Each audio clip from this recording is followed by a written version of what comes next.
May you find happiness and peace, and may your home stand the test of time. Hello guys, welcome back to my channel. My name is Mary. Today I'll be reacting to Ray's banter attempt to trap Charlie but fails. So guys, without further ado, let's get started. Hey Charlie, thanks for coming. I want to ask a question about racism. I know you've argued that systemic racism in the U.S. doesn't exist. I wanted to point out some answers I think that's obviously wrong and see what you think about it. So just starting with the issue of crime, we know for a fact, because it's been studied pretty extensively, black people and people who aren't black or white people use drugs, commit nonviolent drug offenses at pretty much the same rates.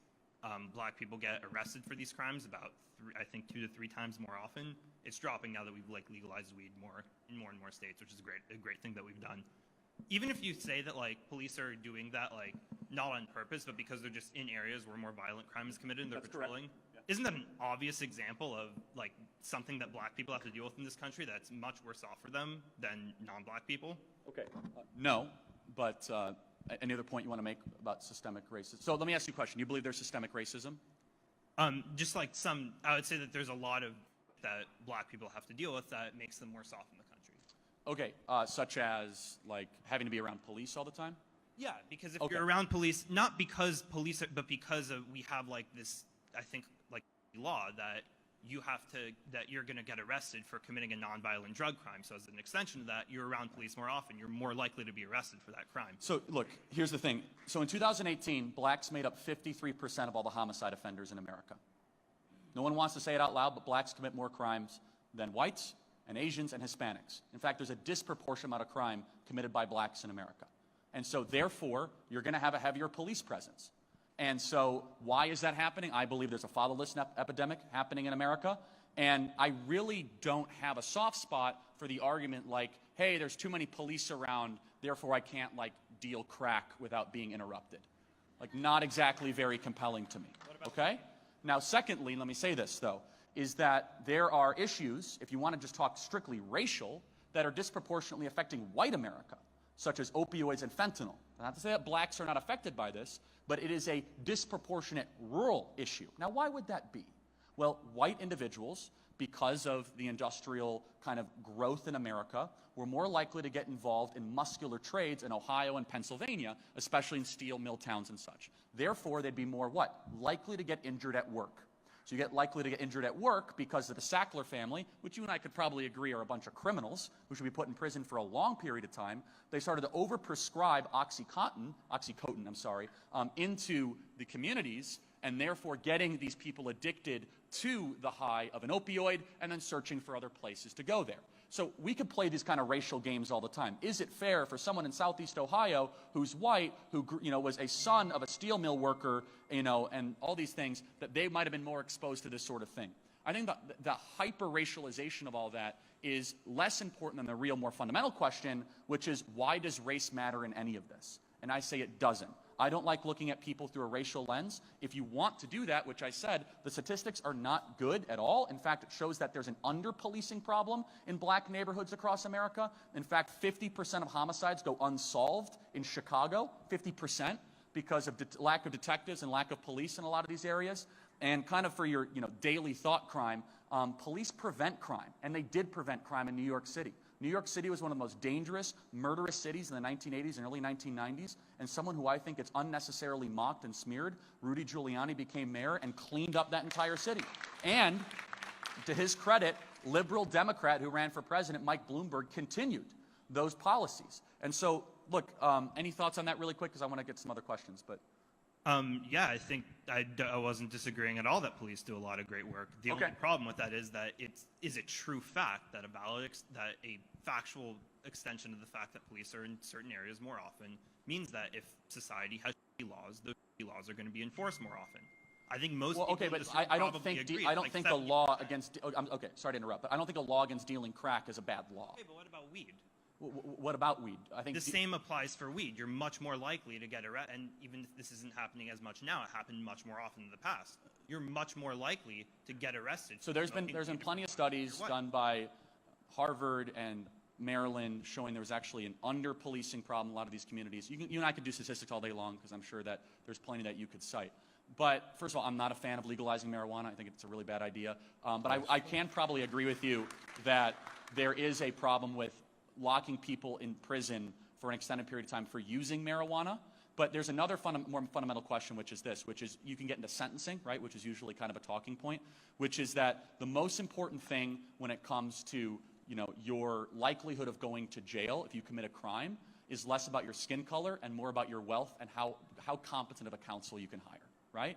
And so, for example, LeBron James, if Bronny, gets caught dealing crack, which I don't think he will, he's going to have the best lawyer on the planet representing him that will be filing motions for dismissal, cross-examination of evidence, all sorts of different things. So it's less about race, isn't it? I mean, if Denzel Washington kids or Oprah's God kids did that, it's more about really a wealth problem, right? So then you'd say, well, it's because of racism. Well, no, it's not. Blaming wealth inequality between races, which I don't like doing, but if you want to play that game strictly on racism, is a sloppy way to look at things. So the perspective we have is a perspective of Thomas Sowell, which is you look at the whole body of work, you'll see that just because you have disparate outcomes does not mean you could solely blame discrimination. And I'll prove it to you with one data point, and then we'll move on, which is this, which is that you can have different data points that have outcomes, and there's other factors that play in. So, for example, San Francisco and New York are far wealthier than Missoula, Montana, and Birmingham, Alabama. Why? Someone would say, racism. Well, no, it's not. Mountain towns and inland cities are just less likely to be around commerce and trade. And port cities, by definition, are always wealthier.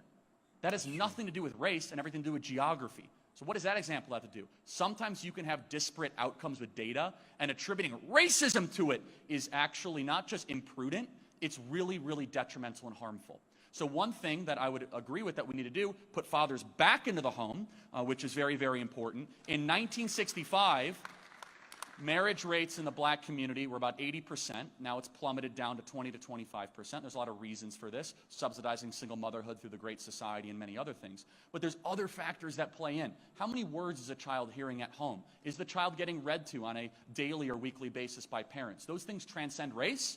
And in fact, the hyperfixation on kind of systemic racism, I think kind of creates a smokescreen that disallows us from actually finding meaningful solution to these problems. So thank you. We got to get to the next question. Appreciate it. Thank you.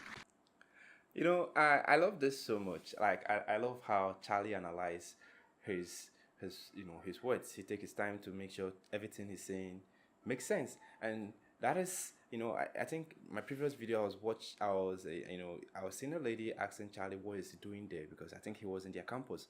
And he was like, the more you stop educating people, the more they are likely to go back to what they are doing. And I think that is what I'm getting from here. I love that the guy brought his point, letting Charlie know that this is what is happening to, the black community. There's more police there. That is why they are being arrested the more. And I get that, if let's say, this is a proven theory, if you are in just check around you, okay, around wherever you're staying, and check the areas where crime have been committed the more, you will notice that there are a whole lot of police in that area simply because of high crime rates. And that is why there is high police, or maybe in my country we have a whole lot of checkpoints, but in some countries they have a whole lot of police stations built around a certain area that has this high crime rates, because they are trying to put those crime rates in check. And it's the truth. So if you see a whole lot of black people being arrested, it's simply because of the high crime rates in that area, and that is why the police are really noticing, what they are doing and arresting them. So if you feel like you don't want to be in that situation, then you either move away from that environment, or you desist from crime because you don't take crack, and you blame the police from arresting you. These are rules. You don't do this in the society. If you do this, you end up being arrested. So if you try to avoid those things, I don't think anyone will arrest you for doing nothing. That is the truth. And I think towards the ending part, Charlie made mention of, single parenting. Sometimes you need to have both parties present to be able to nurture a child. You don't just expect one party to take care of a child or train the child, because I'm not a fan of single parenting. I won't want to train my children alone. I want my wife beside me, and I won't expect my wife to train the children alone without me being there, because I've seen children trained by their mother, and I see how they turn out. And I've seen children raised by their father. I've seen how they turn out. You know, sometimes when a father is training a child, he's always strict on them. And sometimes it's very, very bad because you make that child timid. You know, that sense of, you know, that child might lack confidence to speak out because of how you try to shut them up whenever they speak. That's why a mother presence is needed, because if the woman is there, at least the child will have someone to fall back on, and you know, someone to build that confidence of, you know, her speaking outside. And if the situation is reversed and it's just the mother around, you see, that child might end up, you know, not being corrected for their wrongdoing, and that is why the father presence is needed. So it takes two to tango. So if you take either parties away from their child, you know, the children will suffer, and that will lead to high crime rate. And that is what Charlie is trying to point out. Charlie is trying to say, since what's it called, since I think 1963 or so, he said the marriage rate has dropped from 80% to I think 20 something percent, and they've actually subsidized single motherhood, and it has increased the number of crime rates, because you see, the father is not there to call the children to action.